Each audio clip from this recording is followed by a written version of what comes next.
Hello everyone, मैं हूं सुजीत शुक्ला। स्वागत करता हूं आप सबका आपके अपने channel UPSC insights by Sujeet में। अगर आपने चैनल को अभी तक सब्सक्राइब नहीं किया तो प्लीज चैनल को सब्सक्राइब कीजिए। अगर आपको वीडियो फुल लगते हैं तो प्लीज इन्हें शेयर कीजिएगा। आपका चैनल को सब्सक्राइब करना हमें मोटिवेट करता है कि हम इसी तरीके से आपके लिए क्वालिटी कंटेंट लाते रहे। आज हमें कवर करना है कि इंपॉर्टेंट टॉपिक जो है स्टोक्स थ्योरम। चलिए लिखिए, स्टोक्स थ्योरम। इसका स्टेटमेंट पहले लिख लेते हैं। If S be a open surface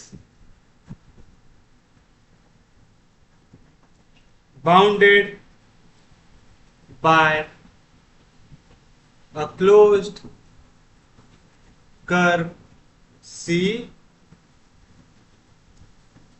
and F, जिसकी वैल्यू है F1i plus F2j plus F3k, be any vector point function, be any vector point function having continuous first order partial derivatives, then integral C f dot dr, इसकी value आती है double integral S curl of f dot n into ds, where n is a unit outward drawn normal to the surface S। अब देखिए, इसके ऊपर आपको दो type के क्वेश्चंस आते हैं। एक तो आपको कह सकता है कि वेरीफाई स्टोक्स थ्योरम, यानी आपको ये वैल्यू को इक्वल दिखाना रहेगा ये वैल्यू के साथ। और दूसरा आ सकता है यूजिंग स्टोक्स थ्योरम, इस वैल्यू को फाइंड आउट करने को बोलेंगे। तो दोनों टाइप के क्वेश्चंस के लिए पहले तो आपको स्टोक्स थ्योरम आना चाहिए। क्या याद रहना चाहिए? स्टोक्स थ्योरम हमें बताता है relation between line integral and surface integral. क्या बताता है हमें? Relation between line integral and surface integral बताता है। तो आप जब भी स्टोक्स थ्योरम निकाल लगाएंगे तो आपको क्या याद रखना है? हम लाइन इंटीग्रल की वैल्यू इक्वल दिखाते हैं सरफेस इंटीग्रल से। दिखाते हैं सिंगल इंटीग्रल लगा तो लाइन इंटीग्रल, डबल इंटीग्रल लगा तो सरफेस इंटीग्रल, ट्रिपल इंटीग्रल लगता है तो वॉल्यूम पे जाते हैं। समझ में आ रहा है ना पक्के में? तो आपको यहाँ पे एक चीज याद रखना है। क्या याद रखना है? स्टोक्स थ्योरम का क्या रहेगा? Integral C F dot D R, मतलब लाइन इंटीग्रल। इक्वल आएगा double integral S curl of F dot N into D S. तो कर्ल एफ आ रहा है यहाँ पे, याद रखिएगा। कर्ल एफ मतलब डेल क्रॉस एफ। ये डॉट होगा किसके साथ? एन के साथ। जहां पे एन क्या है आपके पास? Unit outward drawn normal to the surface, यानी यूनिट नॉर्मल वेक्टर। और हम लोगों ने ये तो पिछले लेक्चर्स में निकालना सीखे ही है, आसानी से सॉल्व कर सकते हैं इस टाइप के क्वेश्चन। और एक चीज मैं आपको सजेस्ट करूंगा कि ये स्टेटमेंट याद कर लीजिए, क्योंकि अगर क्वेश्चन आपको ऐसा दे दे कि state Stokes theorem and verify Stokes theorem, तब आपको ये स्टेटमेंट लिखने की जरूरत पड़ सकती है। तो प्लीज ये स्टेटमेंट को याद कर लीजिएगा। तो चलिए अब देखिए इसके ऊपर क्वेश्चन। याद रहेगा आपको स्टोक्स थ्योरम क्या बोलता है? Integral C F dot D R, इसकी वैल्यू आती है double integral S curl of F dot N into D S, यानी line integral equal to surface integral आएगा। किसी को कोई दिक्कत नहीं, कोई डाउट नहीं? चलिए क्वेश्चन से समझे इसके ऊपर कैसे टाइप के क्वेश्चन आ सकते हैं हमारे। तो चलिए देखिए आपका पहला क्वेश्चन क्या कह रहा है? State Stokes theorem, use it to evaluate integral C f dot dr where f equals to y square I plus x square j minus x plus zk and C is the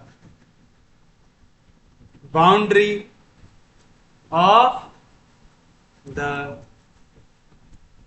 triangle with vertices 0, 0, 0, 1, 0, 0 and 1, 1, 0.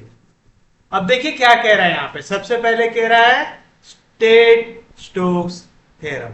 तो आपका पहला काम है कि क्या लिखेंगे आप, statement of Stokes theorem. तो हम लिखेंगे स्टोक्स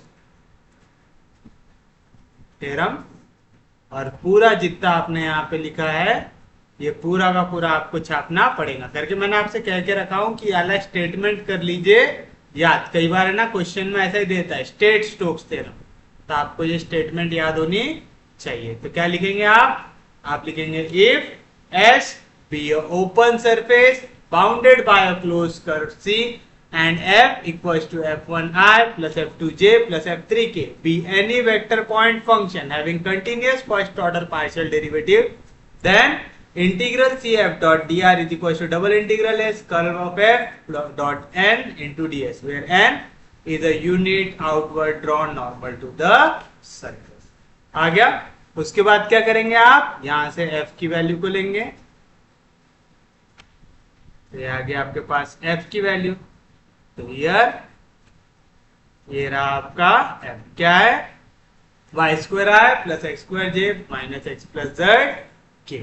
अब आपसे कह रहा है आपको स्टोक्स थ्योरम यूज करना है और ये वैल्यू फाइंड आउट करना है किसकी, close integral C F dot D R. यानी आप डायरेक्टली इसको सॉल्व कर सकते हैं क्या, नहीं, आपको स्टोक्स थ्योरम यूज करके ही सॉल्व करना है। और क्या बता रहा है, यहाँ पे सी जो है वो क्या है, बाउंड्री है इस ट्रायंगल जिसकी वर्टाइसेस है 0 0 0 1 0 0 1 1 0। तो आप ये लाइन फिर से लिखेंगे as C is the boundary of triangle with vertices 0 0 0 1 0 0 and 1 1 0। क्या कह रहा है समझिए, आपको कह रहा है सी जो है वो क्या है, बाउंड्री है इस ट्रायंगल की जिसकी वर्टाइसेस है 0 0 0 1 0 0 1 1 0। आपको एक चीज दिख रहा है यहाँ पे, तीनों पॉइंट का z कोऑर्डिनेट क्या है, 0। ऐसे कोई भी पॉइंट जिनका z कोऑर्डिनेट 0 पे होता है वो कहां पे आते हैं, XY प्लेन में। तो आप लिखेंगे therefore the given triangle lies in XY plane आएगा। और XY प्लेन में नॉर्मल कौन होता है, Z एक्सिस, और Z एक्सिस के अलोंग यूनिट नॉर्मल वेक्टर कौन होता है, K है। लिखेंगे and Z axis is normal to XY plane, therefore K is the unit normal vector to the surface आएगा। therefore n कैप की वैल्यू आ गई आपके पास K। क्यों आई समझा पक्के में, क्योंकि आप कह रहे हैं यहाँ पे जितने पॉइंट है सबका z कोऑर्डिनेट क्या है, 0। ऐसे पॉइंट जिनका z कोऑर्डिनेट 0 होता है वो कहां पे आते हैं, XY प्लेन में। तो मैं कह रहा हूं मेरा ये XY प्लेन है और इसके ऊपर मेरे तीनों के तीनों पॉइंट आ रहे हैं। ये हो गया मेरे लिए x एक्सिस, ये हो गया मेरे लिए y एक्सिस। तो इनको जो परपेंडिकुलर ड्रॉ करूंगा वो कौन सी एक्सिस होंगी, z एक्सिस होगी। और हमें हमेशा यहाँ पे n क्या लेना पड़ता है, n लेना पड़ता है हमारा unit outward drawn normal to the surface, यानी परपेंडिकुलर आना चाहिए 90 डिग्री पे पूरे सरफेस आना चाहिए। तो सरफेस को नॉर्मल कौन है हमारे लिए यहाँ पे, सरफेस को नॉर्मल है हमारे लिए हमारा यहाँ पे जेड एक्सिस है, और जेड एक्सिस के अलॉन्ग यूनिट नॉर्मल वेक्टर कौन होता है, के होता है। आगे तो ये डायग्राम बना लेते हैं हम। अगर इनका z कोऑर्डिनेट 0 है, मुझे इसे एक्स वाई प्लेन में ड्रॉ करना है, तो मैं क्या करूंगा, एक्सिस ड्रॉ कर लूंगा। ये हो गई y एक्सिस, ये होगी मेरी x एक्सिस हो गई, जहां पे इंटरसेक्ट हुआ इसको ले लेंगे ओरिजिन 0,0, तो मैं इसको लिख देता हूं O। दूसरा पॉइंट है 1,0, तो मैं ले लेता हूं A 1,0, और तीसरा पॉइंट है 1,1, तो x की वैल्यू भी 1 आनी चाहिए, y की वैल्यू भी 1 आनी चाहिए, यहां पे पकड़ लो, तो आ गया B 1,1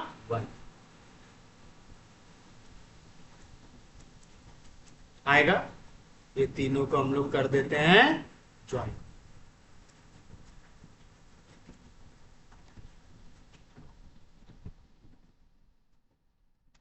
हमें ये वाली वैल्यू को करना है, किसी को कोई दिक्कत नहीं, कोई डाउट नहीं, समझ रहा है, तो आप लिखेंगे बाय स्टोक्स थ्योरम। क्या पढ़े आपने स्टोक्स थ्योरम में कि लाइन इंटीग्रल इक्वल आ जाता है सरफेस इंटीग्रल से, तो मैं बोल सकता हूं integral C F dot D R, इसकी वैल्यू आ जाएंगी double integral S curl of F. तो आप चाहो तो इधर ऐसा लिख सकते हैं कर्ल एफ, या तो आप इसी को लिख सकते हैं डेल क्रॉस एफ, याद रखिएगा दोनों आप लिख सकते हैं। तो मैंने लिख दिया कर्ल ऑफ एफ, ये होता है डॉट किसके साथ, एन के साथ इंटू डीएस होता है। किसी को कोई दिक्कत नहीं, कोई डाउट नहीं। अब आप दोनों में फर्क समझने की कोशिश कीजिए, सरफेस इंटीग्रल और लाइन इंटीग्रल में क्या फर्क है।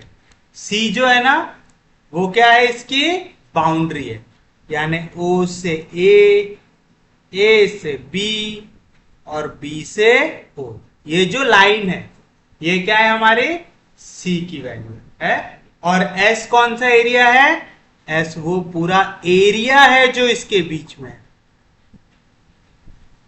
दोनों में फर्क समझ में आ रहा, जो फर्क पेरीमीटर और एरिया के बीच में होता है। जैसे मैं अगर सर्कल ड्रॉ करूं, किए, अगर मैं इसकी सरकमफरेंस की बात करूं तो वो क्या हो जाएगा मेरे लिए, सरकमफरेंस, वो क्या हो जाएगा मेरे लिए लाइन इंटीग्रल वाली वैल्यू। लेकिन इसके अंदर पूरे अगर एरिया की बात करूं तो वो क्या हो जाएगा मेरे लिए सरफेस इंटीग्रल हो जाएगा। दोनों में फर्क समझ में आ रहा है ना। चलिए बताइए, तो अब हम इसको कैसे सॉल्व करेंगे। हमें पता है कि हम लोग हमेशा क्या लेके सॉल्व करते हैं, प्रोजेक्शन लेके सॉल्व करते हैं। इसका प्रोजेक्शन तो हमने ऑलरेडी ड्रॉ कर लिया है, ओ ए बी, इसका प्रोजेक्शन भी सेम ही आने वाला है एक्स वाई प्लेन में, ऑलरेडी एक्स वाई प्लेन में ये है पक्के में। तो चलिए बताइए क्या मिलेगा हमको। सबसे पहले चाहिए कर्ल ऑफ एफ, निकाल लेते हैं curl of F. Curl of F कैसे निकालते हैं, आप वैल्यू निकालते हैं डेल क्रॉस एफ की। कैसे निकालेंगे, सबसे पहले वाले रो में आता है आई जे के, दूसरे रो में आता है डेल का, I coordinate del by del X, J coordinate del by del Y, K coordinate del by del Z. फिर उसके बाद आता है एफ, ये हमारा एफ,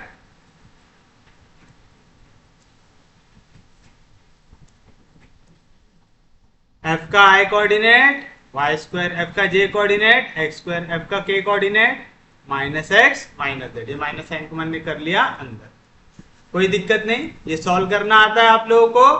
पहली वैल्यू एज इट इज लिखते, आई कहां पे, फर्स्ट रो फर्स्ट कॉलम, तो ये वैल्यू जाके होंगी क्रॉस, डेरिवेटिव लगेगा विद रिस्पेक्ट टू वाई, तो एक्स और जेड कांस्टेंट है, कांस्टेंट का डेरिवेटिव 0, कौन सा साइन आता माइनस, एक्स स्क्वायर जाके होगा क्रॉस किसके साथ, del by del z, z के रिस्पेक्ट में डिफरेंशिएट करोगे एक्स स्क्वायर में, कांस्टेंट है उसका डेरिवेटिव। पहली वैल्यू आई प्लस साइन के साथ, तो दूसरी आएंगी माइनस साइन के साथ, तो आ गया माइनस जे। जे कहां पे है, फर्स्ट रो सेकंड कॉलम, तो दोनों को नहीं देखेंगे। अब ये वैल्यू होंगी यहाँ पे क्रॉस, तो x का derivative with respect to x 1 होगा, लेकिन माइनस साइन कांस्टेंट था, तो आ गया -1। z का derivative with respect to x 0 हो जाएगा।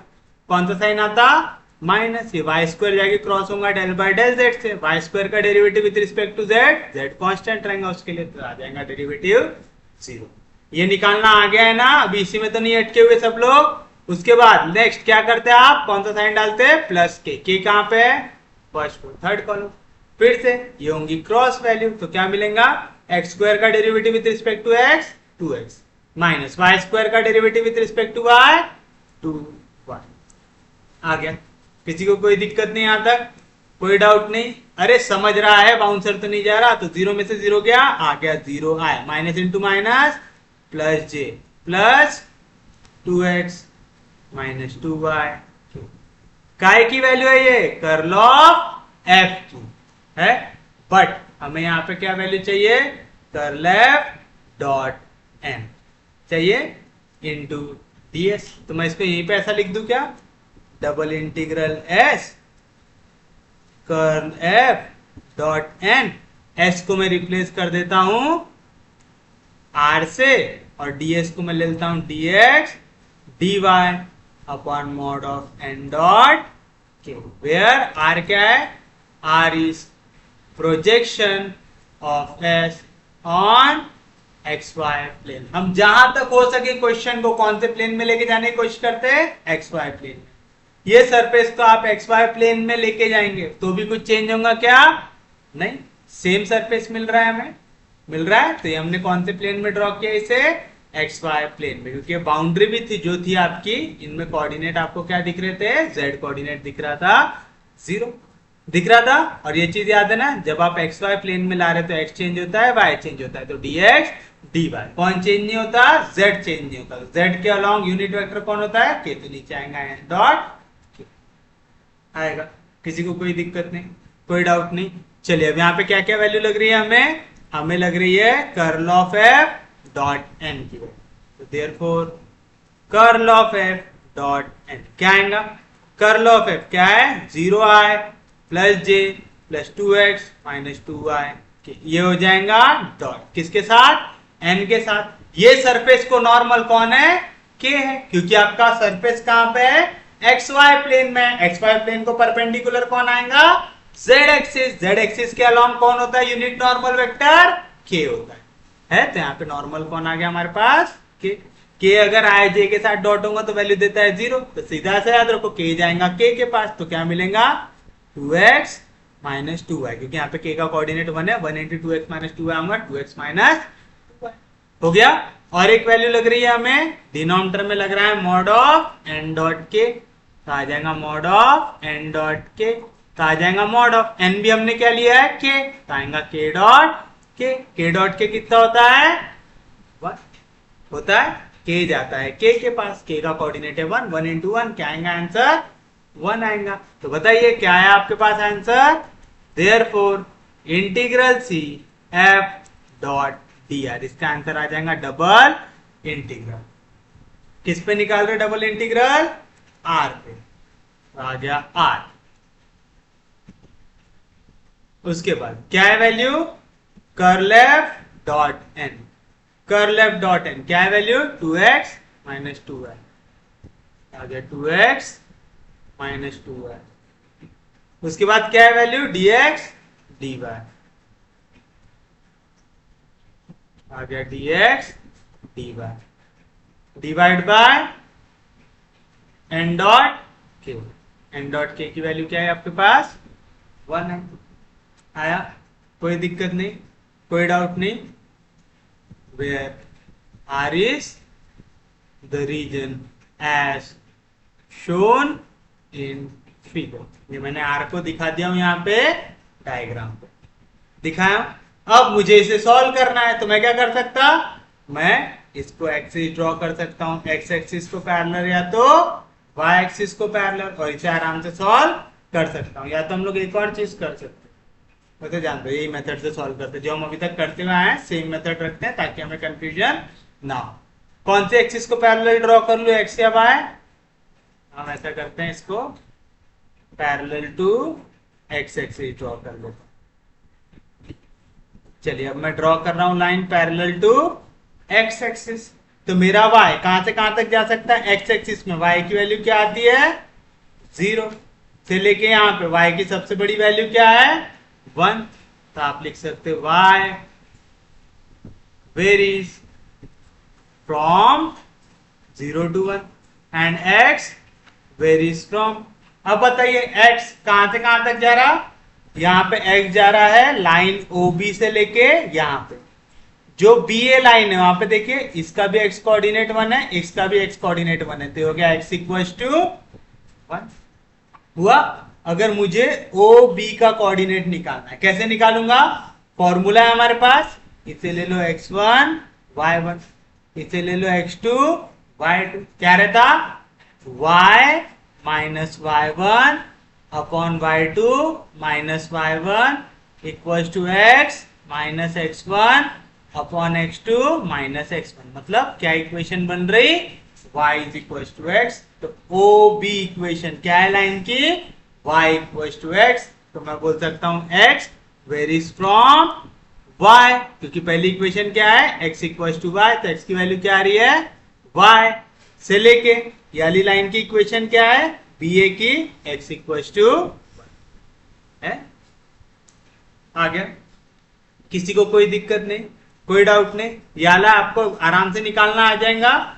इसके ऊपर क्या आप बहुत सारे क्वेश्चंस ऑलरेडी देख चुके हैं, कहां पे देखे हैं इसे हमने कैलकुलस में देखा है, तो आपको हमेशा देखना पड़ता है ये जो एंड पॉइंट है जो लाइन को ज्वाइन कर रहा है कहां पे, पहला इस लाइन पे, दूसरा इस लाइन पे है। आपने लाइन ड्रॉ की है पैरेलल टू x एक्सिस, तो पहले कौन आएगा dx आएगा, तो आप लिख सकते हो देयरफॉर इंटीग्रल सी f डॉट dr, इसका आंसर आ जाएगा डबल इंटीग्रल। x कहां से कहां तक जा रहा, y से लेके 1 तक, y कहां से कहां तक जा रहा 0 से लेके 1 तक। याद रखेगा ये बाहर वाली लिमिट वो आती है जिसमें कांस्टेंट वैल्यू होती है, और अंदर वाली आती है जिनमें लिमिट्स आता है वेरिएबल वाला, 2x माइनस 2y, तो यहां से 2 को कॉमन निकाल लो, क्या 2 बाहर निकाल देते हैं और अंदर लिख देते हैं x minus y into dx dy। चलिए पहले इंटीग्रेट कर दीजिए विद रिस्पेक्ट टू x, तो क्या मिलेगा x का integration x square by 2 minus y constant है इंटीग्रेशन के बाद, dx का integration x between limit y से लेके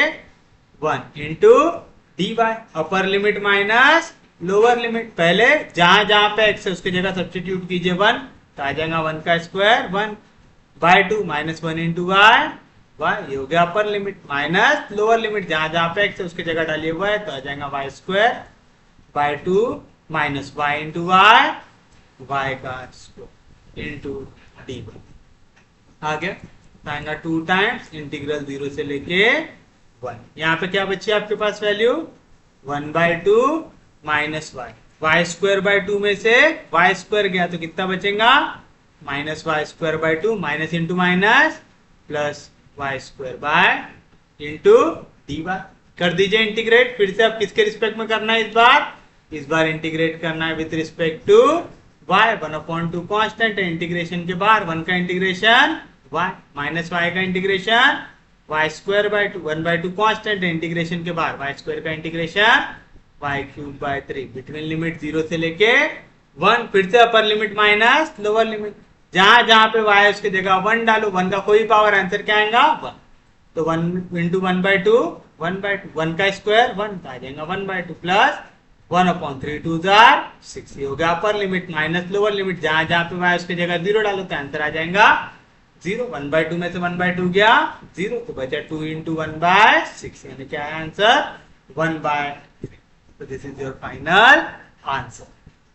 इजी है, कोई भी दिक्कत कोई भी डाउट, जैसा आपने सरफेस इंटीग्रल पढ़ा है सेम क्वेश्चन को सॉल्व करना है, और कुछ भी करना है क्या, तो याद रखिएगा जब तक हो सके क्वेश्चन को कौन से प्लेन में रखना है हमें, एक्स वाई प्लेन में, क्योंकि जितनी स्टैंडर्ड बुक्स है सब क्वेश्चन को कायम में रखती है एक्स वाई प्लेन। हमारे लिए हमारा मार्क इंपॉर्टेंट है, होशियारी मारना इंपॉर्टेंट है क्या, नहीं, तो हम कोशिश करेंगे जितने ज्यादा क्वेश्चन हम एक्स वाई प्लेन में रख के सॉल्व कर सके उतने क्वेश्चन को हम एक्स वाई प्लेन में रख के सॉल्व करें। कोई क्वेश्चन ऐसा है जहां पे z की लिमिट दी हुई है, फिर हमारे पास कोई चॉइस नहीं रहता, हमें या तो YZ या तो XZ प्लेन में जाना पड़ेगा। तो उम्मीद है पहला क्वेश्चन समझ में आया होगा। हमें ये भी समझ में आ गया स्टोक्स थ्योरम क्या देता है, रिलेशन देता है किसके बीच में, line integral and surface integral के बीच। अब देखिए थोड़ा सा अलग क्वेश्चन सॉल्व करके देखते हैं। अगर हमें क्वेश्चन दे दे कि apply Stokes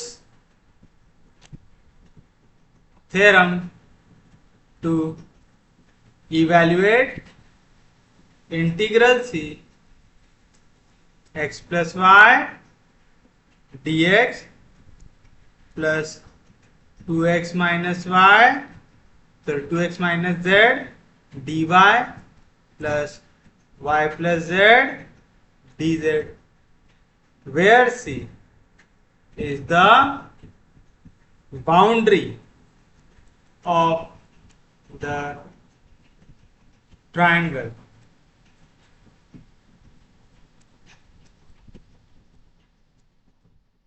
boundary of the triangle 2 0 0 0 3 0 and 0 0 6। तो उम्मीद है अभी तक आपको C और S के बीच का फर्क समझ में आ गया होगा। जैसे अगर मैं ये मोबाइल से आपको एग्जांपल देने की कोशिश करूं, इसकी जो बाउंड्री है, ठीक है, जैसे इसका ये वाला साइड की बाउंड्री है, फिर ये साइड की बाउंड्री है, ये साइड की बाउंड्री है और ये साइड की बाउंड्री है। ये जो लाइंस है ये क्या हो गई मेरे लिए, इनकी बाउंड्री हो गई। तो ये कोंडे की लाइंस क्या रिप्रेजेंट करती है, सी रिप्रेजेंट करती है। और इन लाइंस के बीच में जितना एरिया आ रहा है वो क्या रिप्रेजेंट करता है, एस रिप्रेजेंट करता है। तो सी और एस दोनों के बीच का फर्क आपको समझ में आ गया। सी वाली वैल्यू निकालने के लिए आपको सिंगल इंटीग्रेशन लगाना पड़ता है, एस वाली वैल्यू निकालने के लिए आपको डबल इंटीग्रेशन लगाना पड़ता है, क्योंकि एस क्या होता है, एरिया होता है। एरिया के लिए दो कोऑर्डिनेट लगते हैं, एक्स बी और वाई बी। अगर वॉल्यूम निकालते रहते तो 3 बार इंटीग्रेट करते, क्यों, क्योंकि वॉल्यूम में x coordinate, y coordinate, z coordinate 3 आते हैं। तो चलिए अब हमें इसे सॉल्व करना है। तो सॉल्यूशन आप क्या लिखेंगे, सबसे पहले हियर क्लोज इंटीग्रल सी क्या दिया हुआ है, x plus y d x plus 2x minus z d y plus y plus z d z दिया हुआ है ऐसा। अब यार मेरे मास्टर ने तो मुझे बताया था कि ऐसा क्वेश्चन रहेगा, integral C F dot D r, paper में दे दिया ऐसा क्वेश्चन। तो मैं क्या बोलूंगा, ये आ गया सिलेबस के बाहर। ये तो मेरे मास्टर ने पढ़ाया क्या, मुझे नहीं पढ़ाया। भले ही मैं ये नहीं देखूंगा यहाँ पे, ये देखो ये दोनों वैल्यू मल्टीप्लाई हो रही है, ये दोनों वैल्यू मल्टीप्लाई हो रही है, ये दोनों वैल्यू मल्टीप्लाई हो रही है। कभी भी अगर आप इस टाइप का क्वेश्चन देखे, दो वैल्यूज मल्टीप्लीकेशन में दिख रही है, तो मुझे पता है यहाँ पे आ रहा है डॉट प्रोडक्ट। डॉट प्रोडक्ट का मतलब आई जाएगा आई के पास, जे जाएगा जे के पास, के जाएगा के के पास। तो मैंने पहली वैल्यू को क्या लेना चाहिए, आई लेना चाहिए, दूसरी वैल्यू को क्या लेना चाहिए, जे लेना चाहिए, तीसरी वैल्यू को क्या लेना चाहिए, के लेना चाहिए। और मैं अगर इसको ऐसा लिख दूं तो कुछ गलत होगा क्या, integral of c x plus y i plus 2x minus z j plus y plus z k, इसे कर दूंगा डॉट किसके साथ, dxi plus dyj plus dz। और फिर मैं ऐसा लिख दूंगा, लेट मैं f से डिनोट कर दूं पहली वैल्यू को जो है x plus y i plus 2x minus z j plus y plus z के, एंड dr को डिनोट कर दूं dxi plus dyj plus dz के। कर सकता बड़े आराम से। अब यहां पे C क्या दिख रहा है आपको, हियर C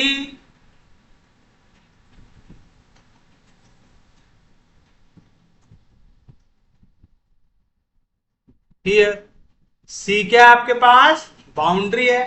तो C is the boundary of triangle 2 0 0 0 3 0 0 0 6। तो इसके जो भी एंड पॉइंट आएंगे वो क्या बना रहा है, इसकी बाउंड्री बना रहा है। तो चलिए इसे बना लेते हैं। अगर मैं इसको 3 डायमेंशन में बनाने की कोशिश करूं, ये हो गया axis, y axis, z axis हो गया। पहला पॉइंट क्या दिया हुआ है, 2 0 0 2 0 0, दूसरा 0 3 0 और लास्ट 0 0 6 दिया हुआ है। इनको कर दीजिए आप ज्वाइन। तो ये बन गया हमारे लिए हमारा सरफेस। तो ये जो रेड लाइन है, ये जो रेड लाइन है क्या रिप्रेजेंट करती है? सी रिप्रेजेंट करती है। बट ये जो ग्रीन शेड कर रहा हूं मैं, ये है मेरे लिए मेरा सरफेस। समझ में आ गया? तो सी क्या है? बाउंड्री है मेरे सरफेस। समझ में आया? अब तो यार इसमें किसी को कोई दिक्कत होनी नहीं चाहिए, ये कंसेप्ट अब क्लियर हो जाना चाहिए। तो चलिए आप क्या लिखेंगे सबसे पहले? By Stokes theorem. क्या रहता है स्टोक्स थ्योरम? कि लाइन इंटीग्रल की वैल्यू इक्वल रहती है हमारे सरफेस इंटीग्रल से। सरफेस इंटीग्रल किसका लेना है आपको? Curl f dot N into ds का आएगा। कोई दिक्कत नहीं, समझ में आ रहा है? आप चाहो तो मेंशन भी कर सकते, where s is the surface of the plane with vertices 2 0 0 with vertices 2 0 0 0 3 0 and 0 0 6 आएगा। किसी को कोई दिक्कत नहीं, कोई डाउट नहीं? समझ में आ गया आपको? पक्के में समझा? तो चलिए अब हम क्या करेंगे, इसे कर देते हैं शिफ्ट। मैं लिख सकता हूं integral C F dot D r. मैं सरफेस इंटीग्रल डायरेक्ट निकाल सकता हूं क्या? नहीं, मुझे लेना पड़ता है उसका प्रोजेक्शन। मैंने ले लिया r curl f dot N into ds. Ds का आप कौन से प्लेन में जाते जनरली? एक्स वाई प्लेन में। तो डीएक्स डी वाई, यानी एक्स चेंज हो सकता है, वाई चेंज हो सकता है, कौन चेंज नहीं हो सकता? जेड चेंज नहीं हो सकता। तो जेड बुरा ना माने करके मुझसे एन डॉट के साथ चिपका दूंगा तो आ जाएगा एन डॉट आ जाएगा। वेयर आर क्या है? R is the projection of S on x y. चलिए अब बताइए इसका प्रोजेक्शन आप कैसे ड्रॉ करेंगे? इस टाइप के क्वेश्चन में आप लेके जा रहे इसे एक्स वाई प्लेन में, मतलब जब भी आप इसे एक्स वाई प्लेन में लेके जाते रहे ना, तो बस जो आपको पॉइंट दिए हुए ना, इनमें से जेड को गोली मार दो और लिख दो। जैसे आप क्या कर रहे हैं, इसे एक्स वाई प्लेन में लेके जा रहे हैं, मतलब आप जेड की वैल्यू 0 ले रहे हैं। देखिए यहाँ पे भी जेड 0 है, यहाँ पे भी जेड 0 है। तो क्या मिल जाएगा आपको? पहला पॉइंट 2,0। मैं ले लेता हूं पॉइंट ए 2,0। ये हो गया ओरिजिन 0,0। और ऊपर देखिए क्या पॉइंट दिख रहा है आपको? 0,3। तो यहां पे पकड़ लीजिए पॉइंट सी 0,3। पॉइंट बी ले लेते हैं, आएगा। इसे कर दीजिए आगे। तो हमें ये वाली वैल्यू निकालनी। ये पूरा हो गया मेरे लिए आर। हो गया? कोई दिक्कत नहीं किसी को? कोई डाउट नहीं? समझ में आ रहा ना? प्रोजेक्शन मतलब क्या करना है, इसमें से z को हटा दो। z को हटा देंगे तो क्या बचेगा हमारे पास? हमें ऐसा ट्रायंगल बनते हुए दिख रहा है। दिख रहा है वाला ट्रायंगल बनते हुए? ये वाला ट्रायंगल हमें बनाना है। काय में? 2 डायमेंशन में, 3 डायमेंशन में नहीं, 2 डायमेंशन में बनाना है। तो हमने इसको 2D में बना लिया। हम z एक्सिस को ड्रॉ नहीं करेंगे। वैसे भी देखिए यहाँ पे भी z कोऑर्डिनेट 0 है, यहाँ पे भी z कोऑर्डिनेट 0 है। हो गया? कोई दिक्कत नहीं? तो चलिए बताइए यहाँ पे आपके पास x कहां से कहां तक जा रहा है आपका? चलो ये बाद में देख लेंगे, पहले हम ये देख लेते हैं कर्ल ऑफ f की वैल्यू। तो चलिए कर्ल ऑफ f कैसे निकालते हैं? आप डेल क्रॉस f की वैल्यू निकालते। क्रॉस प्रोडक्ट कैसे निकालते हैं? पहले रो में आएगा i j k, दूसरे में आएंगे डेल की वैल्यू, आएगा del by del x, del by del y, del by del z। फिर आएंगी f की वैल्यू। f है क्या आपके पास? है, क्वेश्चन में दिया हुआ है।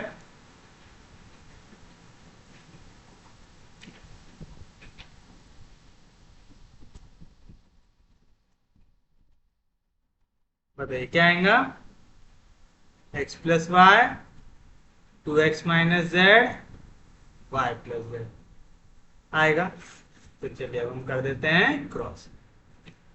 पहला आ गया आई कहां पे, फर्स्ट रो फर्स्ट कॉलम। तो बताइए क्या मिलेगा, डेल वाई के पास जाके क्रॉस होगा वाई प्लस जेड, वाई का derivative with respect to Y 1, Z का derivative 0, minus 2x minus Z जाके क्रॉस होगा जेड बाय जेड के पास, तो 2x का derivative with respect to Z 0, minus Z का डेरिवेटिव -1 आ गया। पहली वैल्यू प्लस साइन के साथ, दूसरी वैल्यू माइनस साइन के साथ, तो आ गया माइनस जे कहां पे है, फर्स्ट रो सेकेंड कॉलम।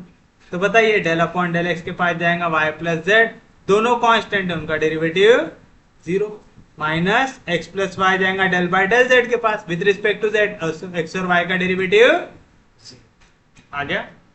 कोई दिक्कत नहीं किसी को भी, समझ रहा है ना सच में, पहली वैल्यू प्लस दूसरी माइनस तीसरी फिर से प्लस, आ गया के कहां पे, फर्स्ट रो थर्ड कॉलम। फिर से 2x माइनस जेड जाएगा डेल बाय डेल एक्स के पास, तो 2 कांस्टेंट है डेरिवेटिव के बाहर, x का derivative with respect to x 1, z का डेरिवेटिव 0, कौन सा साइन आता माइनस, x प्लस वाई जाएगा डेल बाय डेल y के साथ, x का derivative with respect to y 0, y का derivative with respect to y 1 हो जाएगा। तो minus into minus plus 1 plus 1 2y, 0 में से 0 गया 0, तो आ जाएगा 0, 2 में से 1 गया 1, बचेगा 2। किस चीज की वैल्यू आ गई है, कर्ल ऑफ एफ आ गई। नेक्स्ट हमें क्या करना है, इसे डॉट करना है n के साथ, बट हमें तो n वेक्टर मालूम है क्या, नहीं मालूम, तो हमें सबसे पहले क्या निकालना पड़ेगा, इस प्लेन की इक्वेशन निकालना पड़ेगा। तो आप लिखेंगे the equation of given plane is, क्या आएगा, देखिए x अपॉन x कोऑर्डिनेट क्या है 2, तो आ गया x अपॉन आया। फिर उसके बाद y कोऑर्डिनेट देखिए क्या है 3, तो आएगा y अपॉन 3, प्लस लास्ट देखिए z कोऑर्डिनेट क्या है 6, तो आ जाएगा z अपॉन 6, इक्वल्स टू क्या लेते हैं हमेशा 1। याद रखिएगा आपको क्या करना है, x जब भी इस टाइप का फॉर्म हो, ऐसा वर्टाइसेस दिए हुए हो आपको और वर्टाइसेस काय में आ रहे हैं एक्सिस के ऊपर, बहुत सादा रहता है, क्या करना, x divide by x coordinate plus y divide by y coordinate plus z divide by z coordinate equals to 1 ले लेना, आपको आंसर मिल जाएगा। देखिए यहाँ पे डिनोमिनेटर में सबसे बड़ी वैल्यू क्या है 6, तो मल्टीप्लाई दिस इक्वेशन बाय 6, तो क्या मिलेगा मेरे को, अगर मैं 6 से मल्टीप्लाई करूंगा तो 6 into x by 2 plus 6 into y by 3 plus 6 into z by 6 equal to 6 into 1, तो 2 3 जार 6, तो आ गया 3x प्लस 3 2 जार 6, तो आ गया 2y, 6 कैंसिल, तो बचेगा z इक्वल टू 6 1 जार 6। तो ये आ गया आपके पास इक्वेशन ऑफ प्लेन आ गई, कोई दिक्कत नहीं, कोई डाउट नहीं, इसे आप रिप्रेजेंट कर दीजिए फाइ से आएगा। तो इक्वेशन ऑफ प्लेन इज, आप चाहो तो ऐसे भी लिख सकते हो, that is surface s is, क्योंकि वो प्लेन ही क्या रिप्रेजेंट कर रहा है, हमारा गिवन सरफेस कर रहा है। मैं चाहूं तो इसको कैसे डिनोट करता था, फाइ से, मैं लिख दूंगा let phi be represented by क्या है 3x plus 2y plus z, 3x plus 2y plus z, इधर प्लस 6 इधर आया तो -6। अब याद रखिएगा कई सारी बुक्स फाइ को सिर्फ इतना दिखाती है, कई सारी बुक्स बोलती है यहाँ पे इक्वल्स टू 0 भी मेंशन करो, बट फाइ को आप रिप्रेजेंट करोगे सिर्फ और सिर्फ इतनी वैल्यू से करके, हम फाइ को 3 डंडी डाल के इतना वैल्यू दिखा रहे। समझ में आ रहा, कोई दिक्कत नहीं। तो चलिए बताइए, आपको क्या लेना पड़ता है, नॉर्मल लेना पड़ता है, और आपको पता है किसी भी सरफेस को नॉर्मल कौन होता है, उसका ग्रेडियंट होता है। तो आप लिखेंगे the normal to surface s is gradient phi रहेगा। तो देयरफॉर ग्रेडियंट फाइ की वैल्यू क्या होगा, ग्रेडियंट फाइ कैसे निकालते याद है, ग्रेडियंट ये डेल वाली वैल्यू क्या रहती, I del by del X plus J del by del Y plus K del by del Z. आप देख रहे हैं शुरू पे पढ़ा हुआ टॉपिक है और बार बार आप यही लगा रहे, पूरा रिवीजन हो रहा है उसका। फाई की वैल्यू क्या है 3x plus 2y plus z minus 6। चलिए डायरेक्ट करते हैं।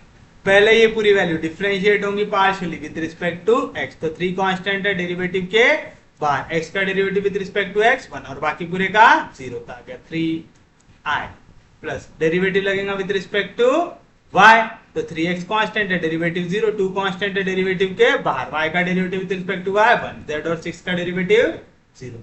इसके साथ क्या वैल्यू है 6 प्लस डेरिवेटिव लगाना विद रिस्पेक्ट टू z, तो ये पूरा कांस्टेंट है इसका डेरिवेटिव 0, ये पूरा कांस्टेंट है इसका डेरिवेटिव 0, z का derivative with respect to z 1 हो जाएगा प्लस फाई की वैल्यू आ गई है आपके पास, ग्रेडियंट फाई की वैल्यू आ गई, आ गया।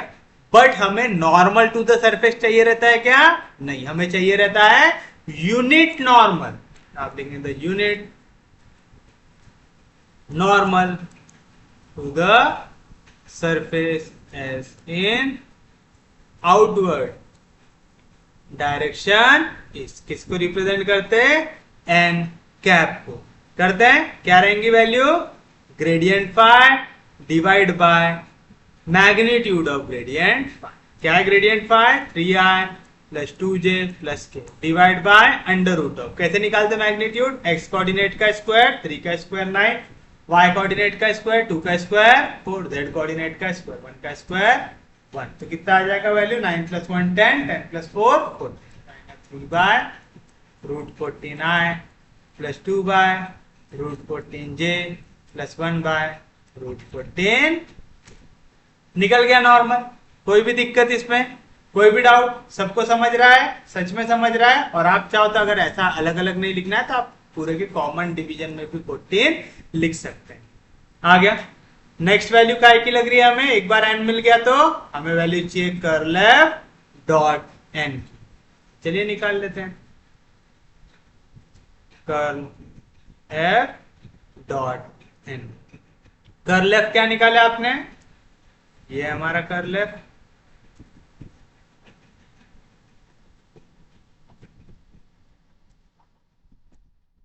तो ये आ गया कर्ल एफ डॉट n की वैल्यू क्या है? 3 upon root 14i plus 2 upon root 14j plus 1 upon root 14 आएगा। डॉट प्रोडक्ट निकालते हो तो आ जाएगा i के पास, j जाएगा j के पास, k जाएगा k के पास, तो i इंटू आई 3 2 6 अपॉन रूट 14 प्लस j इंटू j, 0 से कुछ मल्टीप्लाई हुआ 0 plus k into k, 1 into 1 upon root by 14 आएगा 1 अपॉन रूट 14, तो 6 प्लस 1 आएगा 7 अपॉन रूट 14। आ गया कर्ल एफ डॉट एन की वैल्यू। नेक्स्ट क्या चाहिए आपको? आपको यहां पे चाहिए डिवीजन में मॉड ऑफ एन डॉट के की वैल्यू निकाल लेते हैं। मॉड ऑफ एन डॉट के क्या आएगा? मॉड ऑफ एन डॉट के, एन अभी निकाला ना हम लोगों ने,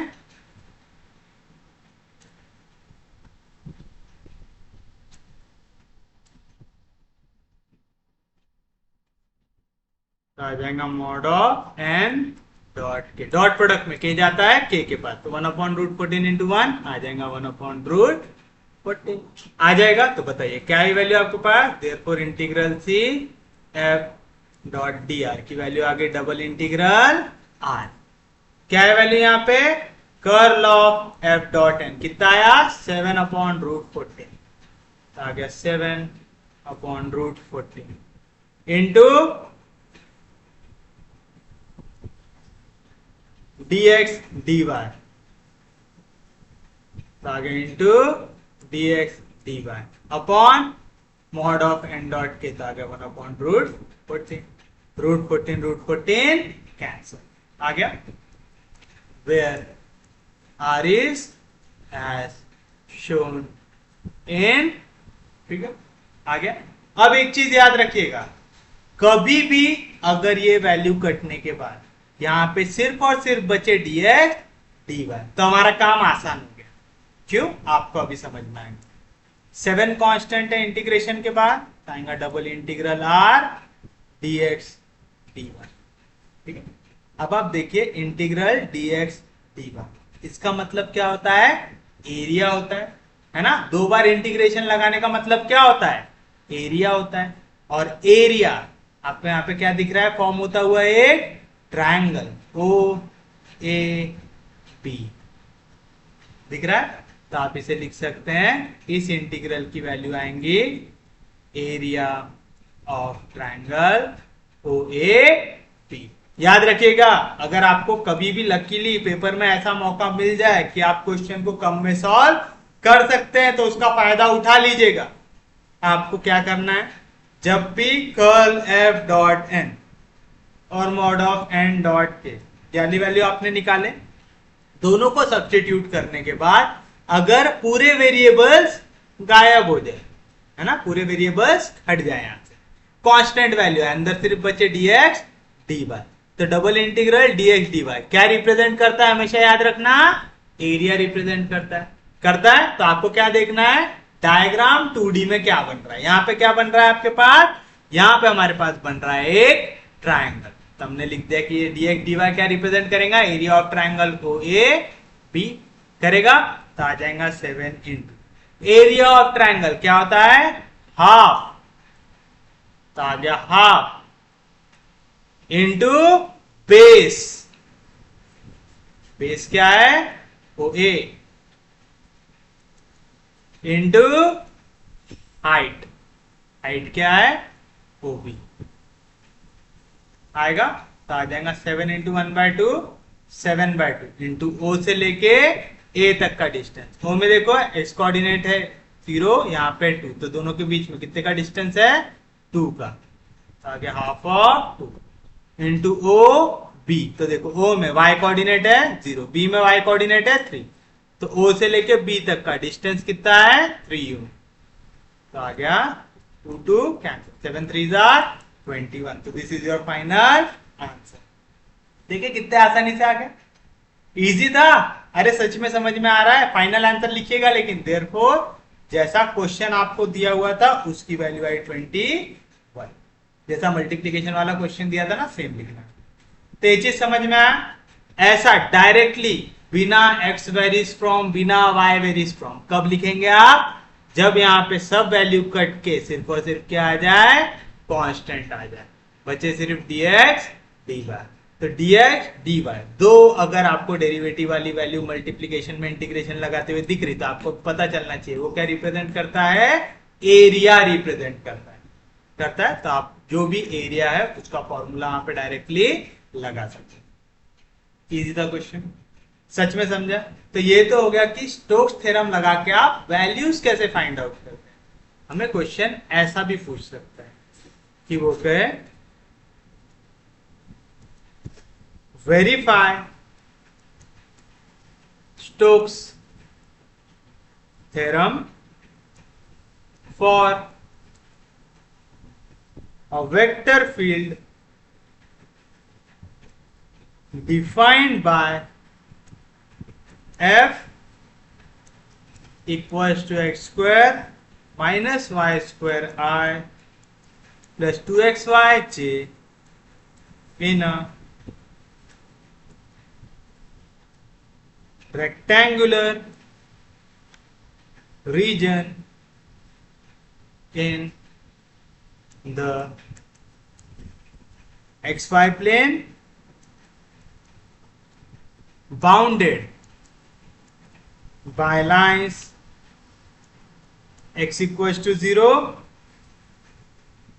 x equals to a, y equals to 0 and y equals to, ऐसा क्वेश्चन दिया हुआ है आपको। अब कह रहा है वेरीफाई करो स्टोक्स थ्योरम। क्या कहता है स्टोक्स थ्योरम, कि लाइन इंटीग्रल की वैल्यू और सरफेस इंटीग्रल की value curl f and dot d, double integral S curl f dot N into D s, ये दोनों की वैल्यू क्या आनी चाहिए, इक्वल आनी चाहिए। तब आपको यहाँ पे लेफ्ट हैंड साइड भी फाइंड आउट करना है, राइट हैंड साइड भी फाइंड आउट करना है और दोनों को इक्वल दिखाना है। तो वाले क्वेश्चन थोड़े से बड़े होते हैं क्योंकि आपको यहाँ पे लाइन इंटीग्रल भी पूरा सॉल्व करना है और सरफेस इंटीग्रल भी पूरा सॉल्व करना है। तो आप देख रहे हैं आपका पूरा पिछला टॉपिक यहाँ पे रिवाइज होते जा रहा है। हो रहा है, कोई दिक्कत नहीं यहाँ तक किसी को भी। तो चलिए सबसे पहले हम ये रीजन ही ड्रॉ कर लेते हैं, क्योंकि रीजन बड़ा आसानी से ड्रॉ होता हुआ दिख रहा है हमें, है ना। आपको कह रहा है आपका rectangular region x Y plane में। एक्स वाई प्लेन में मतलब जेड कोऑर्डिनेट क्या है, 0। मुझे अगर नॉर्मल टू द सरफेस निकालना है तो मुझे पता है एक्स वाई प्लेन के लिए नॉर्मल क्या होता है, जेड एक्सिस। जेड एक्सिस के अलॉन्ग यूनिट नॉर्मल वेक्टर कौन होता है, के होता है। तो एन की वैल्यू भी डायरेक्टली मिल गई मुझे, क्या मिल गई, के मिल गई।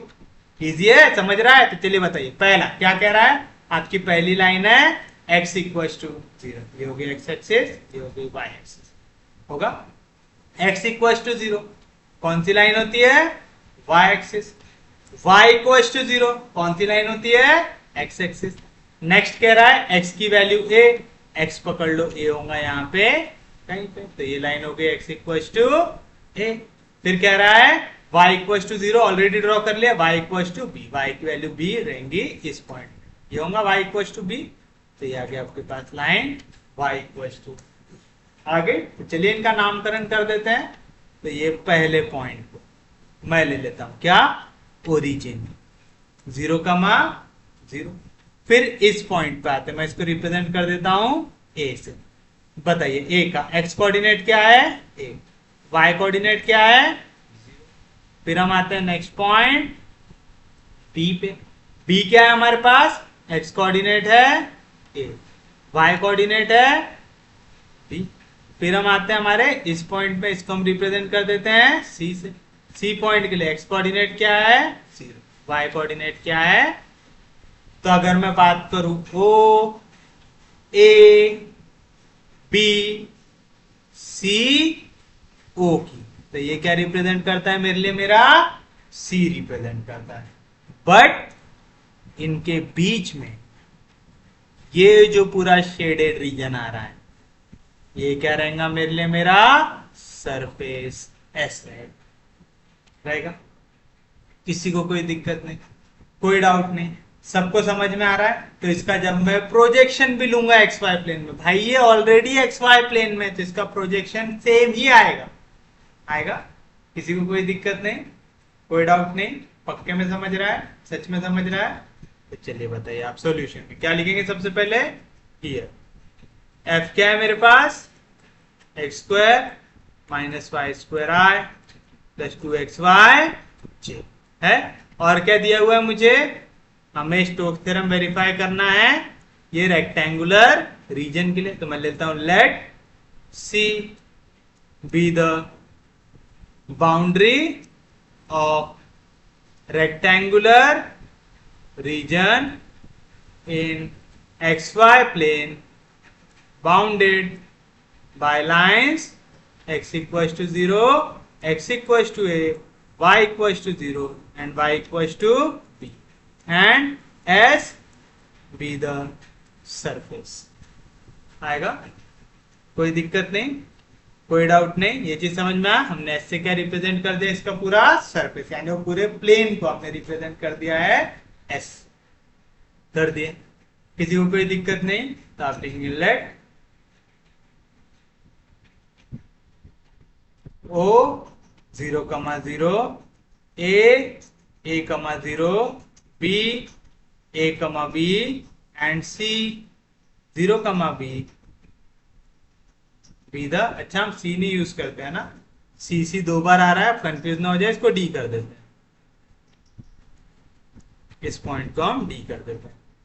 वैसे आप C भी यूज करेंगे तो कोई दिक्कत नहीं, क्योंकि C के तुरंत बाजू में आपने क्या मेंशन करके रखा है, उसके कोऑर्डिनेट। तो O A B D be the vertices of rectangle O A B। आ गया, कोई दिक्कत नहीं, कोई डाउट नहीं। तो आपने उसके पूरे वर्टाइसेस भी शो कर दिए। तो चलिए सबसे पहले हमें स्टोक्स थ्योरम वेरीफाई करने के लिए काय की वैल्यू लगेंगी ना, हमें वैल्यू लगेंगी integral C F dot dr की लगेंगी। तो इसके लिए हमें क्या चाहिए, dr चाहिए। dr कैसे निकालेंगे, आप लिख लेंगे पहले, तो लिखने के पहले हमें dr निकालना पड़ेगा। तो आप लिख लेंगे late r be the position vector of point P on the given surface. Therefore r की वैल्यू, p के कोऑर्डिनेट लिख दो x y z, तो r आ जाएगा xi plus y j plus z के। और एक चीज याद रखिएगा, अगर आपको ये लिखना नहीं आता है तो आप डायरेक्टली लिख सकते हैं let r equal to x i plus y j plus z k. Therefore dr आ जाएगा आपके पास dxi plus dyj plus dz। आ गया, कोई दिक्कत नहीं, कोई डाउट नहीं, तो आप लिखेंगे now integral C F dot D r. क्या आएंगे इसकी वैल्यू? मुझे पूरा का पूरा सी कवर करना है, तो हमें पूरा का पूरा सी करना है यहाँ पे कवर। उसके लिए हमें वैल्यू चाहिए एफ डॉट डी आर की चाहिए, तो हमें एफ डॉट डी आर भी अब फाइंड आउट करना पड़ेगा। तो सी पूरा कवर करने के लिए मुझे कहां से कहां तक जाना पड़ेगा? पहले जाना पड़ेगा ओ से ए तक, तो आगे इंटीग्रल ओ से ए तक एफ डॉट डी आर। पूरा रेक्टेंगल बनाना है, अभी हम एक साइड पे पहुंचे, फिर हमको जाना पड़ेगा ए से बी तक, ए से बी तक एफ डॉट डी आर। फिर जाना पड़ेगा बी से सी, बी से डी तक, डी लिया ना हमने इस पॉइंट को, हमें जाना पड़ेगा बी से डी तक एफ डॉट डी आर, और फिर वापस डी से ओ पे जाएगा एफ डॉट डी आर। तो हमारा पूरा का पूरा रेक्टेंगल हो जाएगा कवर। हमने अभी तक एक भी पॉइंट को नाम नहीं दिया है ना, नहीं दिया, तो अभी से दे देंगे पॉइंट। आ गया इक्वेशन नंबर 1। तो सबसे पहली चीज मुझे क्या चाहिए? F dot D R. तो ना ऑलरेडी यूज कर लिया, तो देन लिख दो यहाँ पे, then f dot D r क्या आ जाएगा? क्या है आपके पास एफ? ये हमारा F dot product with D R. D r क्या है? D x i plus D Y j plus D Z आएगा। जब भी आप डॉट प्रोडक्ट लगाते तो आई जाता है आई के पास, तो आएगा x square minus Y square into D X. J जाता है जे के पास, तो आएगा 2xy dy, और k जाता है k के पास, तो 0 इंटू कोई भी वैल्यू आता है 0। तो ये हो गया आपके पास f dot D R equation number. तो पहले हम f डॉट डी आर की वैल्यू निकालेंगे, किसके लिए? ओ ए के लिए। तो चलिए लिखिए फॉर ओ ए। याद है ना कैसे सॉल्व करते थे? चला डायग्राम पीछे लेके चलते हैं ना, बार बार इतना पीछे आने में बहुत टाइम वेस्ट होगा नहीं तो।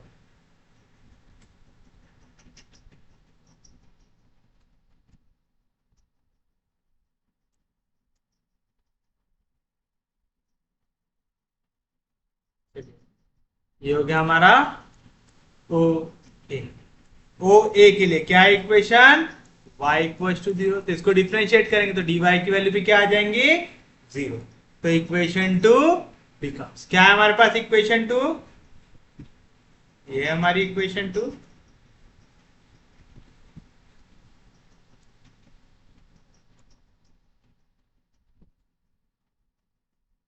आएगा, चलिए बताइए क्या मिलेगा? एक्स स्क्वायर, तो आ गया f dot D r equal to x square minus y का स्क्वायर, वाई की वैल्यू है 0, 0 का square 0 into D x plus 2xy into d y, d y भी 0 वाई भी 0, तो पूरी वैल्यू हो जाएंगी 0। आ गया, तो कर दीजिए इसको इंटीग्रेट, तो आप लिखेंगे therefore integration of F dot D R, किसके लिए? ओ ए के लिए। क्या आ जाएगा? Integral of F dot D R की value X square D x. तो देखिए यहाँ पे एक्स स्क्वायर डी एक्स है, तो आप लिमिट किसकी देखेंगे? एक्स की। अब बताइए एक्स ओ से लेके ए के लिए कहां से कहां तक जा रहा है? एक्स कोऑर्डिनेट है 0, एक्स कोऑर्डिनेट है ए, तो जा रहा है 0 से लेके ए तक। एक्स स्क्वायर का integration x cube by 3 between limit 0 से लेके अपर लिमिट माइनस लोअर लिमिट, पहले जहां जहां पे एक्स है उसकी जगह ए, जहां जहां पे एक्स है उसकी जगह 0, तो आगे आंसर ए क्यूब बाय हो गया इक्वेशन नंबर 3 आ जाएगा। फॉर सेकेंड लाइन क्या है? ओ ए के बाद है ए पी, तो फॉर लाइन ए पी क्या है इक्वेशन? x इक्वल टू ए, तो x का डेरिवेटिव क्या हो जाएगा dx, a का डेरिवेटिव 0, तो इक्वेशन 2 बिकम्स क्या, इक्वेशन 2 x स्क्वायर मतलब आ जाएगा a square minus Y square into dx से कोई वैल्यू मल्टीप्लाई तो आ जाएगा 0, तो आएगा f डॉट dr की वैल्यू आ गई 0 प्लस 2 इंटू एक्स, तो आएगा 2 इंटू ए इंटू वाई डी वाई। समझा ना, क्योंकि मैंने यहाँ पे dx के जगह 0 डाला, 0 से कुछ भी मल्टीप्लाई होगा पूरे का आंसर आ गया 0। x के जगह क्या डाले, a डाल दिए, इंटीग्रेट कर लो, तो देयरफॉर इंटीग्रेशन की वैल्यू कौन सी लाइन पे कर रहा हूं मैं, a b पे, तो आएगा इंटीग्रेशन की वैल्यू a b पे f डॉट dr आ जाएगा, क्या आएगा, integral of f dot dr क्या है 2ay dy, dy आ रहा है तो आप किसकी लिमिट देखेंगे, y की। अब देखिए y कोऑर्डिनेट पॉइंट a पे क्या है 0, तो पॉइंट b पे क्या है आएगा 2 कांस्टेंट है इंटीग्रेशन के बाहर, a कांस्टेंट है इंटीग्रेशन के बाहर, y का integration y square by 2, between limit 0 से लेके b टू 2 कैंसिल, तो आएगा a into b square minus lower limit 0, तो आ गया a b स्क्वायर आ गया। किसी को कोई दिक्कत नहीं, कोई डाउट नहीं, बस इसी तरीके से आपको निकालते जाना है और कुछ भी करना है क्या,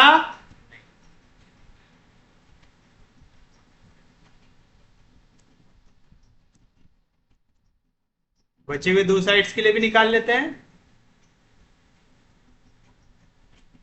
चलिए बताइए नेक्स्ट कौन सा साइड आएगा, b d, for b d, b d के लिए क्या दिख रहा है, y इक्वल दिख रहा है, b से डिफरेंशिएट कर दो तो y का डेरिवेटिव dy और b कांस्टेंट है उसका डेरिवेटिव 0 हो जाएगा, तो इक्वेशन 2 बिकम्स क्या, इक्वेशन 2 आपके पास f dot dr equal to dy की वैल्यू 0 है, यानी पूरी वैल्यू क्या हो जाएंगी 0, तो चेंज सिर्फ यहाँ पे आएगा, क्या आएगा एक्स स्क्वायर माइनस वाई का स्क्वायर, वाई की वैल्यू b, तो आएगा x square minus B square into D x.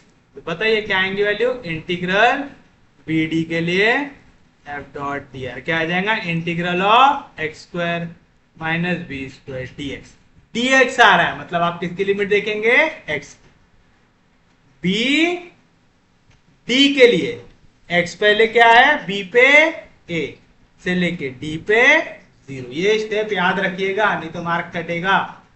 चलिए बताइए एक्स स्क्वायर का integration x cube by 3 minus B square constant integration के बाहर 1 का integration x, between limit a से लेके 0, upper limit minus lower limit, पहले जहां जहां पे एक्स है उसकी जगह डालो 0 तो हो जाएगा 0, माइनस लोअर लिमिट जहां जहां एक्स है उसकी जगह डालो ए, तो आ जाएगा A cube by 3 minus B square into A, minus into minus हो जाएगा प्लस, तो आएगा A B square minus A cube upon, मिल गया आपको इसके लिए भी, ये हो गई 3 हो गई थी 4 हो गई, ये हो गया हमारे पास।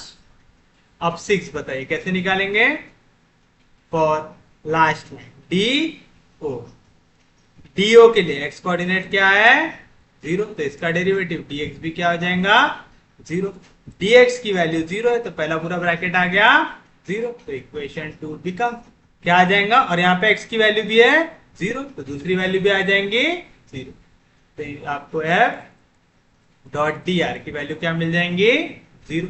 अब आप 0 को कैसे भी इंटीग्रेट करो, कोई भी लिमिट में इंटीग्रेट करो, हमेशा आंसर क्या आता है 0। आप देखेंगे therefore integral for line d o f dot D R, इसकी वैल्यू आ जाएंगे 0, इक्वेशन नंबर 6।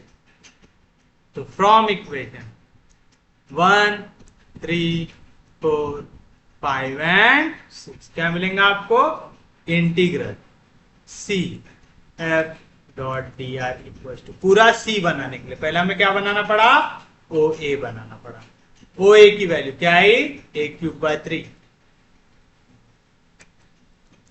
उसके बाद क्या बनाना पड़ा, ए बी बनाना पड़ा, ए बी की वैल्यू क्या आई ए बी स्क्वायर, उसके बाद क्या बनाना पड़ा, बी डी बनाना पड़ा, बी डी की वैल्यू क्या है a B square minus A cube by 3, a B square minus A cube by 3 और लास्ट डीओ बनाना पड़ा, डीओ की वैल्यू क्या है 0, तो आ गया 0। कुछ कट रहा है a cube by 3 a cube by 3 cancel, तो ab square plus ab square यानी 2ab स्क्वायर आ गया। इंटीग्रल सी बड़े आराम से मिल गया आप लोगों को, किसी को कोई दिक्कत नहीं, कोई डाउट नहीं, समझ रहा है यहाँ तक? सच में समझा, पक्के में समझा? तो ये आ गया हमारे लिए इंटीग्रल की वैल्यू। तो आप लेंगे therefore integral C F dot D r equal to 2ab square, equation number a. अगर ये सेम वैल्यू सरफेस इंटीग्रल की भी आ जाए तो हम बोल सकते हैं स्टोक्स थ्योरम इज वेरीफाइड, बोल सकते हैं। अब सरफेस इंटीग्रल निकालना है, आप लिखेंगे then double integral s. Surface integral कैसे निकालते हैं? आपको चाहिए कर्ल ऑफ एफ, उसे आप डॉट करेंगे एन के साथ और ले लेंगे यहाँ पे डी एस ले लेंगे। किसी को कोई दिक्कत नहीं, कोई डाउट नहीं, समझ रहा है पक्के में?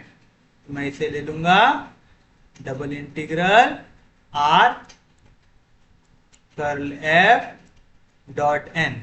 अब मैं इसका प्रोजेक्शन ले लूंगा एक्स वाई प्लेन में, तो आ जाएगा D x D Y upon mod of N dot आ जाएगा, where R is projection of S on x Y plane. But आप एक चीज बताइए, ऑलरेडी आपका सरफेस कौन से प्लेन में है? यार हम तब से यही तो ड्रॉ कर रहे हैं, ये कौन से प्लेन में है? एक्स वाई प्लेन में, तो इसका प्रोजेक्शन लेने की जरूरत थी क्या? नहीं थी। समझ रहा है? तो हम यहां पे बता देंगे here as s is already on x Y plane, therefore it's projection are its projection are and s and surface as both are same। समझ में आया? मैं कह रहा हूं कि surface already x Y plane में ही रखा हुआ है, तो एक्स वाई प्लेन में उसका प्रोजेक्शन भी सेम ही आएगा। आप क्या करते हो, उस प्लेन के नीचे उतारते हो, सरफेस उतारते हैं आप, ऑलरेडी सरफेस पे ही आपका प्लेन रखा हुआ है। कि हमें ऑलरेडी यहाँ पे क्या दिया हुआ है कि आपका जो सरफेस है वो कौन से प्लेन में है? एक्स वाई प्लेन है। एक्स वाई प्लेन में आपका सरफेस रखा हुआ है, रेक्टेंगुलर रीजन रखा हुआ है, इसका आपने डिनोट किया है एस से। अब मैं वही बता रहा हूं कि यहाँ पे एस और आर दोनों रहेंगे सेम। क्यों? क्योंकि surface already x Y plane में, तो मुझे उसे प्रोजेक्शन करके एक्स वाई प्लेन में लेके जाने की जरूरत है क्या? नहीं। फिर क्यों लेके जा रहा हूं? ताकि हम जो हमेशा फॉर्मेट लिखते हैं वो सेम फॉर्मेट आपको लिखना आए। कि मैंने एस के जगह आर लेके आया, डी एस के जगह d x D Y upon n dot k. ये आप डायरेक्टली भी लिख सकते हैं, double integral S curl f dot n d x D Y upon mod of N dot k. अगर आप डायरेक्ट लिख रहे हैं, यहाँ पे आप ऐसे लिख रहे हैं, तो आप लिखेंगे since the surface is in x Y plane, direct लिख देंगे आप। ठीक है, तो इतनी बड़ी थियरी लिखने की जरूरत पड़ेगी क्या? नहीं। उस केस में आप यहाँ पे सीधा क्या लिखेंगे? Double integral S curl f dot n d x D Y upon mod of N dot k, direct mention करेंगे since the surface is in x Y plane. उसका मतलब कि हमारा surface already x Y plane में है, तो मुझे projection लेने की जरूरत नहीं है। ठीक है, तो आपको आर से लिखना है, आर से लिखो, एस से लिखना है, एस से लिखो, मैंने दोनों बता दिया। अब हमारी बारी है कि एन निकालेंगे, नॉर्मल निकालना है। अरे मेरे भाई, एक्स वाई प्लेन को नॉर्मल कौन होता है? जेड एक्सिस होता है। जेड एक्सिस के अलोंग यूनिट नॉर्मल वेक्टर कौन होता है? के होता है। तो आप लिखेंगे the normal to x Y plane is z axis होता है। या तो आप एक्स वाई प्लेन नहीं लिखना है तो ऐसा लिख दो, the normal to this surface s is z axis since the surface is in xy plane। लिख दिए? क्या लिखा समझा? कि नॉर्मल इस सरफेस को कौन है? z axis. क्यों है? क्योंकि ये सरफेस कहां पे है? xy प्लेन में। xy प्लेन को नॉर्मल कौन होता है? z एक्सिस होता है। And k is unit normal vector along z axis. z axis के अलोंग यूनिट नॉर्मल वेक्टर कौन होता है? k होता है। मैं बोल सकता हूं देयरफॉर n की वैल्यू इधर है k। किसी को कोई दिक्कत नहीं, कोई डाउट नहीं, बहुत आसान है, सबको समझ रहा है, पक्के में समझ रहा है, किसी को कोई दिक्कत नहीं है। चलिए बताइए अब क्या मिलेगा आपको? आपको एक एक चीज अब निकालना है। सबसे पहले हम निकालेंगे कर्ल ऑफ एफ की वैल्यू। कर्ल ऑफ एफ क्या होता है? Del cross f. कैसे निकालते हैं? पहली रो आती है आई जे के, दूसरी रो में आता है डेल के कोएफिशिएंट, आएगा del by del x, del by del y, del by del z. तीसरे रो में आता है आपके एफ के कोएफिशिएंट। देखिए एफ कहां है हमारा?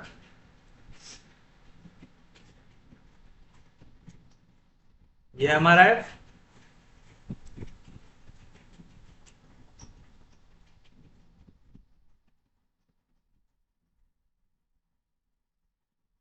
चलिए बताइए एफ में आई का coefficient X square minus Y square, J का कोएफिशिएंट 2xy, के का कोएफिशिएंट आ गया।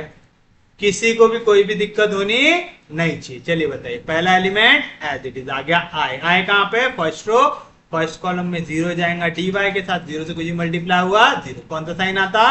माइनस। 2xy जाएगा डेल बाय डेल जेड के पास, एक्स और वाई कांस्टेंट ट्रीट होंगे क्योंकि आप डेरिवेटिव लगा रहे विद रिस्पेक्ट टू जेड, तो इसका डेरिवेटिव क्या आ जाएगा? 0।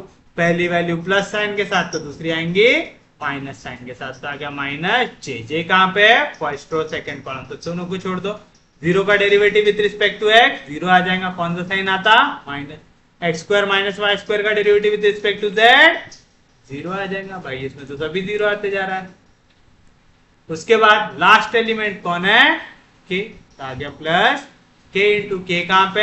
फर्स्ट रो थर्ड कॉलम, तो 2xy जाएगा क्रॉस होगा, तो 2 और y कांस्टेंट है, आ गया डेरिवेटिव के बाद x का derivative with respect to x 1 हो जाएगा। उसके बाद कौन सा साइन आता? माइनस। एक्स स्क्वायर का डेरिवेटिव 0 माइनस वाई स्क्वायर का डेरिवेटिव माइनस 2y आएगा, तो क्या है वैल्यू? 0 माइनस 0 0 है, तो 0 माइनस 0 0 जे, और यहाँ पे भी 2 है, यहाँ पे भी 2 है, 2y minus into minus plus 2 है, तो 2y प्लस 2y कितना हो जाएगा? 4y। आ गया? किसी को कोई दिक्कत नहीं, कोई डाउट नहीं। काय की वैल्यू हो गई आपके पास? कर्ल ऑफ एफ की क्या है value? 0i plus 0j plus 4y के। किसी को कोई दिक्कत नहीं आता, कोई डाउट नहीं, सबको समझ गया है यहाँ तक? किसी को कोई दिक्कत नहीं है? एक बार आपको कर्ल ऑफ एफ मिल गया, नेक्स्ट क्या रहता? आपको वैल्यू निकालनी पड़ती है curl f dot product with n, निकालना पड़ता है। कर्ल एफ क्या है? 0i plus 0j plus 4y dot product with n. N का से इक्वल है के से, डॉट प्रोडक्ट में के जाएगा के के पास, तो 4y मल्टीप्लाई होगा 1 से, तो आंसर आ जाएगा 4y। आ गया curl of F dot n, दोनों का निकल गया। नेक्स्ट आपको क्या निकालना पड़ता है? मॉड निकालना पड़ता है। काय का मॉड निकालना पड़ता है? एन डॉट के का। एन क्या है आपके पास? के है, के डॉट के क्या आ जाएंगी वैल्यू? 1 आ जाएंगे, आ जाएंगे। किसी को कोई दिक्कत नहीं, कोई डाउट नहीं, तो चलिए बताइए क्या आ जाएगा आपके पास? देयरफॉर अब हमें यहाँ पे कांस्टेंट तो नहीं मिलने वाला, क्योंकि देखो कर्ल में आंसर आया 4y, यानी हमें रीजन देखना ही पड़ेगा। इस रीजन को देखिए आप,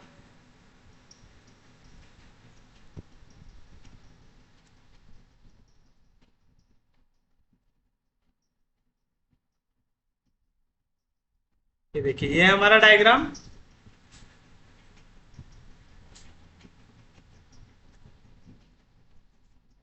हम क्या करते हैं? लाइन ड्रॉ करते हैं, तो पैरेलल टू एक्स एक्सिस या तो पैरेलल टू वाई एक्सिस। चलिए मैं यहाँ पे ड्रॉ कर देता हूँ पैरेलल टू वाई एक्सिस। कर दिया एक line draw parallel to y axis, तो एक्स कहां से कहां तक जा सकता?